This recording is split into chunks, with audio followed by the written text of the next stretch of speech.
Un appartement de grand luxe au cœur du quartier européen à Bruxelles. Un tout nouveau complexe où loge notamment du personnel international et d'ambassade. Un lieu d'exception décoré par Jean-Jacques Sounen. Son truc, choisir une couleur de base, ici le brun taupe, et jouer ensuite sur les dégradés pour créer l'unité plutôt que la diversité. C'est beaucoup plus calme, donc on se sent plus à l'aise, ça fait plus un ensemble.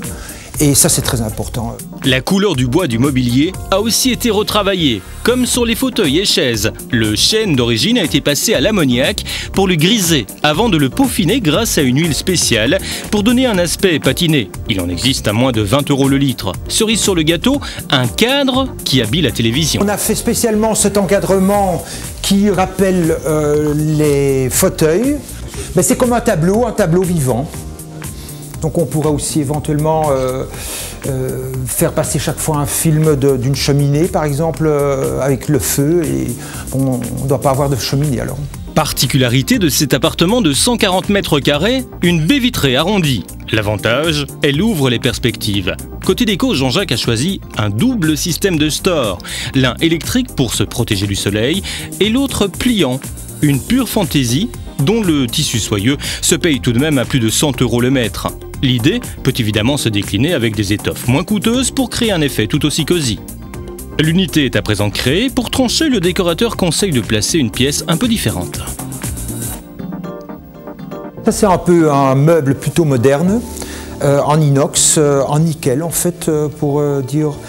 Et ça donne un peu un astuce que ça ne soit pas toujours la même chose et que ça crée une autre ambiance.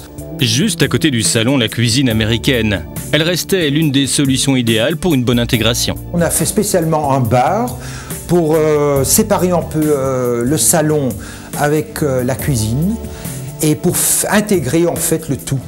Alors on l'a fait aussi en granit, des plaques en granit, ce qui donne un peu plus de luxe. Le granit coûte environ 500 € le mètre carré. Il a l'avantage d'être très résistant. Changement de ton dans la chambre, un mur un seul, il n'en faut pas plus si l'on choisit comme ici une couleur plus vive. Ici c'est un peu osé. On a opté pour le vert très vif et opté aussi pour les mêmes rideaux. Le papier peint donne de nouveau un peu plus de relief et de profondeur, hein, et un peu plus de caractère aussi. Un conseil pour poser le papier, le mur doit être bien lisse. Il faut appliquer la colle d'une manière uniforme pour éviter les bulles inesthétiques. Dans les petites pièces comme ce bureau, le décorateur nous livre ces petits trucs pour donner plus de sensation d'espace. D'abord, beaucoup de murs blancs. Bon, là, on a 2 murs blancs, une grande fenêtre, ça fait aussi ça donne un grand avantage.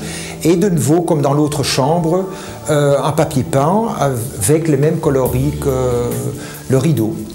Et pour terminer la visite, épinglons ce meuble vestiaire particulièrement astucieux. Donc on peut mettre encore d'autres petits rangements. Et ce qui est assez amusant, c'est une petite cachette qui est assez difficile à ouvrir puisque c'est une cachette. Et là, on peut mettre des petits secrets dedans, comme vous voulez. Voilà. À retenir, côté déco, un dégradé d'une même couleur crée l'unité et un mur de papier peint, un seul, y apporte un brin de fantaisie.